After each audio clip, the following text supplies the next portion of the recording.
Raffi Ahmad, kesibukannya semakin bertambah.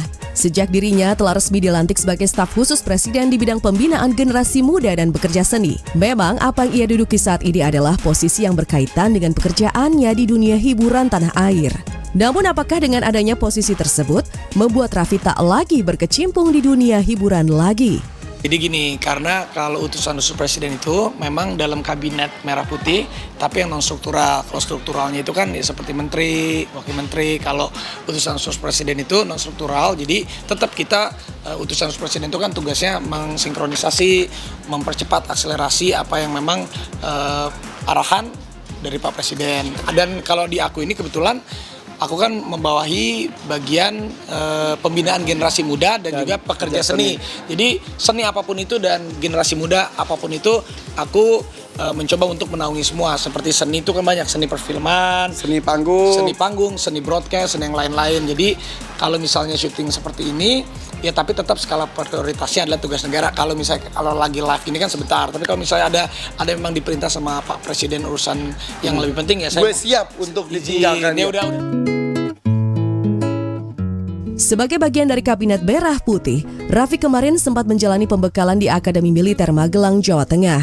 Beragam cerita pun turut dibagikan oleh pemilik julukan Sultan Andara ini. Salah satunya adalah ia satu kamar dengan Gus Miftah, hingga beragam hal yang diajarkan selama di Magelang. Satu tenda berapa orang sih, Pi? Satu tenda 2 orang. Lu sama siapa?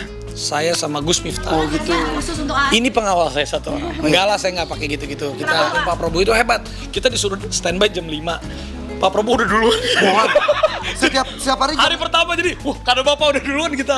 jam 5. Jam 5. Jadi yang harus dilurusin itu kan kita ini bukan wajib militer gitu enggak, itu kan Komcat. tapi ada baris berbaris juga. Nah, kenapa ada filosofinya? Kenapa PBB baris berbaris itu? Karena kalau baris berbaris satu orang itu kan diajarkan disiplin. Satu orang nih baris berbaris.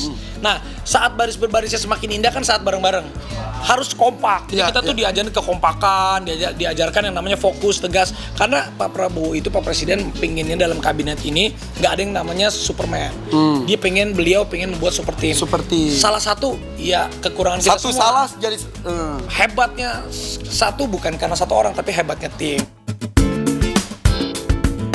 Sebagai sahabat, Irfan Hakim rasanya bangga betul kepada Raffi Ahmad atas pencapaiannya. Bahkan ia juga salut dengan sosok Raffi yang bisa menempatkan diri kapan ia harus bercanda dan kapan ia harus serius. Bukan hanya itu saja, rasanya jabatan ini pun dianggap Irfan sangat cocok diduduki Raffi. Tapi yang jelas Raffi itu bisa menempatkan kapan dia menjadi seorang presenter, jadi wayangnya, kapan lu jadi dalangnya, lu bisa menempatkan. Kalau di sini ya tetap kalau misalnya kapan pecicilan, kapan serius. Kalau aku tetap di sini kan di sini ya aku tetap jadi pekerja seni gitu. Tapi terkadang alhamdulillahnya mendapatkan amanah ini kan sesuatu hal yang baik ya. Jadi yang lucu ketika Raffi lagi di Pak Raffi lagi di lagi dilantik, terus gue sampai komentar, muka lu kenapa, Wi? Karena kan emang gue biasa interaksi dengan Raffi itu di situasi santai, ternyata ya beliau ini bisa serius di momen dan di situ suasana yang memang harus serius. Ya, kita bikin. Jadi Bapak Presiden Pak Prabowo tepat sekali. Terima kasih Pak Irfan. Benar. Terima kasih Pak Irfan. Benar banget. Terima kasih Pak menunjuk Irfan. Raffi dan juga Raffi menjadi utusan di bidang ini ya. Iya. Jadi lu tuh langsung ke Bapak Presiden. Kalau utusan presiden langsung. Yang cukup menghebohkan adalah soal gaji. Sempat beredar di pemberitaan bahwa Raffi nantinya akan memiliki gaji sekitar 18 juta per bulannya. Namun apakah Raffi sudah mengetahui hal tersebut? Dan dengan penghasilannya yang sudah sangat fantastis nilainya, apakah ia akan gunakan uang gaji tersebut untuk hal lainnya? Benarkah akan diberikan kepada anak-anak yatim piatu? Saya nggak pernah nanya gajinya. Anak Tapi digaji kan, Pi? kalau tuh katanya ada. 18,5 gitu. Tapi mungkin saatnya ini juga saya kan mengabdikan diri. Ya alhamdulillah selama ini udah dikasih banyak rezeki dari Allah, banyak rezeki dari tanah air. Saatnya mengabdi untuk Saatnya negeri mengabdi. ya. Kalau yang pastinya apapun Karena yang saya yatim gue yatim loh, Pi. saya juga yatim.